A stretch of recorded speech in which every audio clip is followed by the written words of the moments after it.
Welcome back, everyone. Ready for another deep dive? Always. Okay, so today we're digging into forest fires. Ooh. And I know what you're thinking. Oh, trees burning. Yeah. But it's way more than that. It is. Especially when we bring human activity into the picture. Absolutely. Right. Yeah. We've got some excerpts here from this article called Forest Fires, How Much is Humanity to Blame? And just to give you an idea of the scale we're talking about here, Okay. nearly 10 million hectares of forest are lost to fire every single year. Wow. That's a lot. That's bigger than Portugal. Yeah. So, wildfires, they've always been around, right? Right. Natural part of a lot of ecosystems. Yeah. But what we're seeing now, it feels different, yeah. It really does. Yeah, that statistic kind of paints a very stark picture, doesn't it? Totally. And you're right, wildfires are natural. In many ecosystems, they're a vital part of the cycle. They clear out dead wood, they help recycle nutrients, they even help some seeds germinate.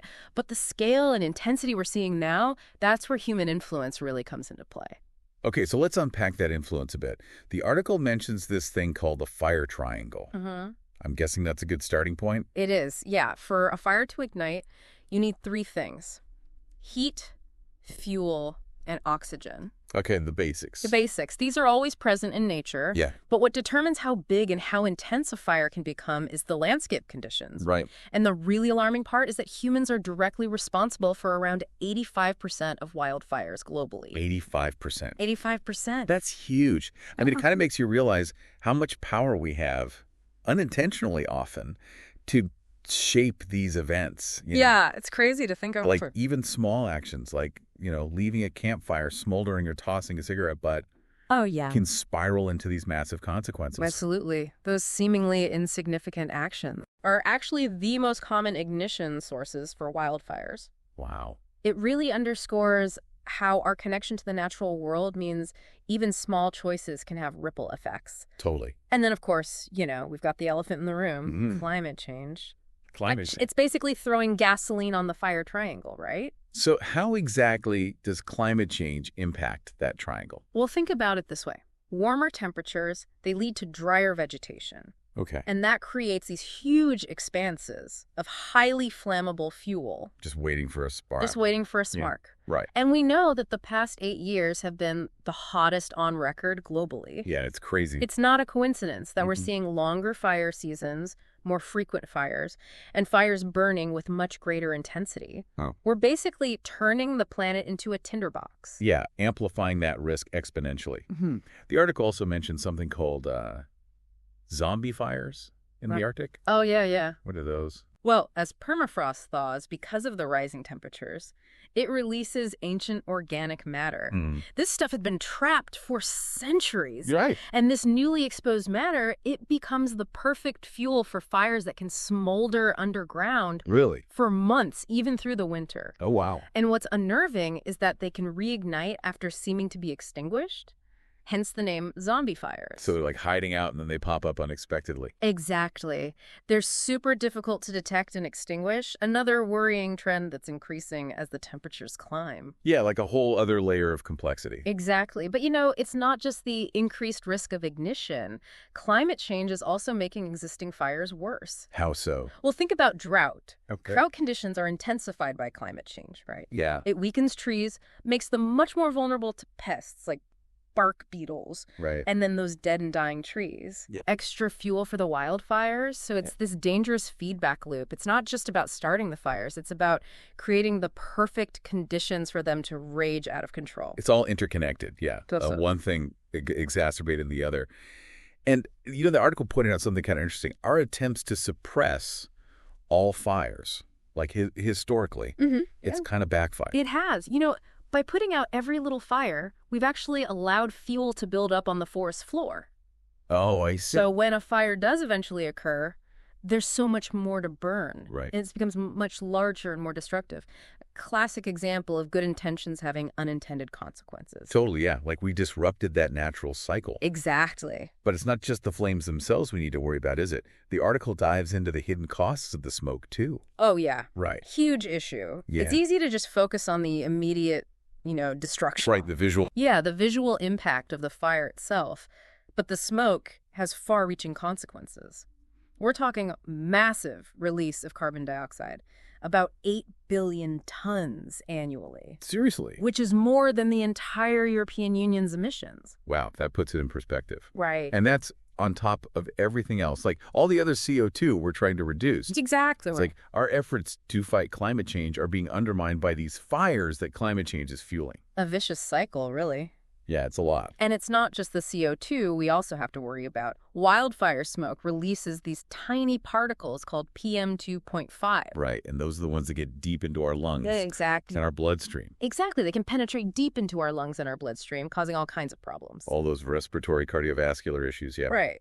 It's estimated that wildfire smoke contributed to over 33,000 deaths globally in 2021 alone. Gosh, that's alarming to think about. Yeah. The impact on human health even far away from the actual flames. Yeah. It's a major public health issue that's often overlooked. Really makes you think about those far-reaching consequences.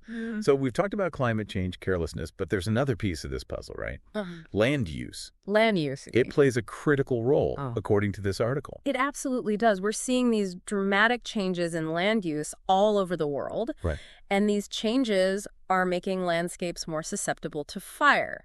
Take the Amazon rainforest.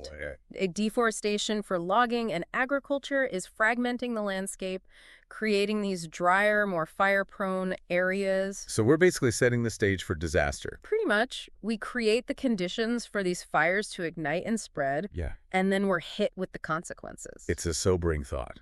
Yeah. And the impact, it goes way beyond just like trees burning, right? We're talking about entire ecosystems being disrupted. Absolutely, and with some really far-reaching consequences. Okay, so let's dig into those wider impacts a little bit more. Let's do it.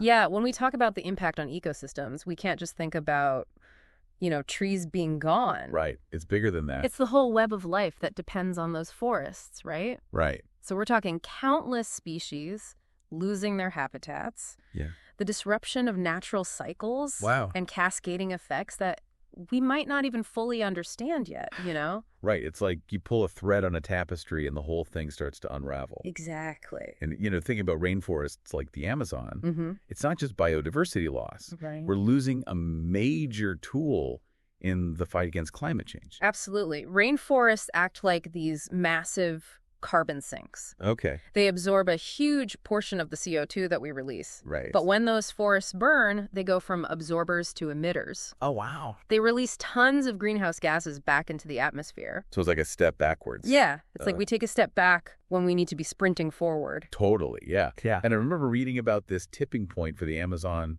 Yeah. Could you talk a bit about what that is and why it's so concerning? Yeah, the tipping point, it's this critical threshold. Okay. Beyond which the Amazon rainforest could transform dramatically and irreversibly. Really? If deforestation and fires continue at the rate they are now, the Amazon could shift from a lush rainforest to a drier, savanna-like ecosystem. And that's bad because... It's a terrifying prospect. Yeah. Scientists are warning that we're getting dangerously close to that point of no return. So if that were to happen, it's not just the Amazon basin that's impacted. Not at all. The Amazon regulates global weather, rainfall. Exactly. Yeah. A shift to a savanna would have these cascading effects on agriculture, water resources, even the climate in other parts of the world. So localized events having global repercussions. Exactly. It highlights how interconnected our planet's systems are. It's a good reminder that what happens in one part of the world impacts us all.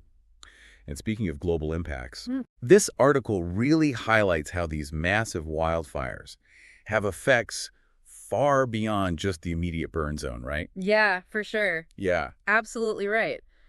Think about those wildfires in Australia in 2019 and 2020. Okay, yeah. They were so big, so intense that the smoke traveled across the Pacific Ocean. Wow. Impacted air quality in South America, even reached North America. It's kind of mind-boggling the distances that smoke can travel. Yeah, it's amazing. Really highlights how interconnected everything is. Totally. But there's this other interesting thing I read. Okay.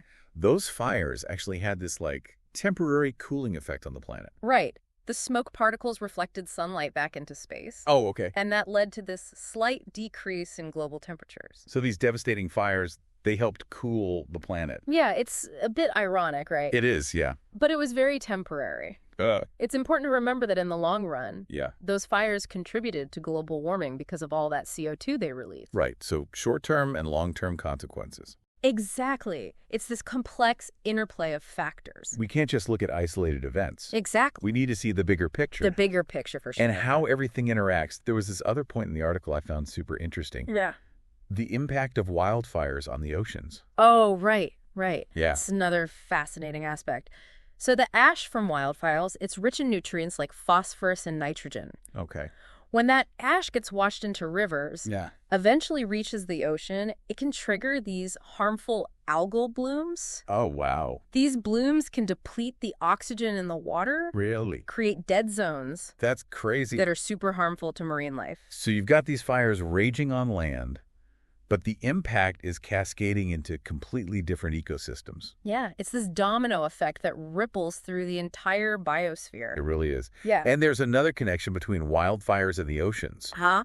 Soot from these fires can travel super far, and it can settle on Arctic ice sheets. Right. And that soot darkens the ice. Exactly. Causes it to absorb more sunlight and melt faster. Right. Accelerates the melting. So it's like this double whammy for the planet. Yeah. We're contributing to rising sea levels and losing one of our biggest defenses against climate change. It's a feedback loop that just keeps amplifying the problem.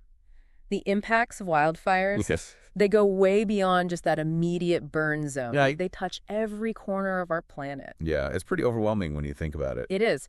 But amidst all this doom and gloom, it's important to remember that we're not powerless, right? We can break this cycle. I'm glad you said that. Yeah. It's easy to feel overwhelmed by how big this problem is. It is. But the article did mention some solutions, and some of them were pretty surprising. Yeah, there are definitely solutions out there. It turns out we can learn a lot from indigenous communities. Okay. They've been practicing controlled burns for centuries. Right. To manage landscapes and reduce the risk of those catastrophic wildfires. So we can actually look to traditional knowledge to help address this modern problem. Exactly. Controlled burns, they help remove that excess fuel from the forest floor. Okay. So a fire is less likely to spread out of control. Right. It's a technique that's gaining traction as we recognize the value of these traditional practices. That's encouraging to hear. Yeah, it's good news. There are solutions, both ancient and modern. Exactly. But tackling the root causes of climate change is also critical, right? Absolutely paramount.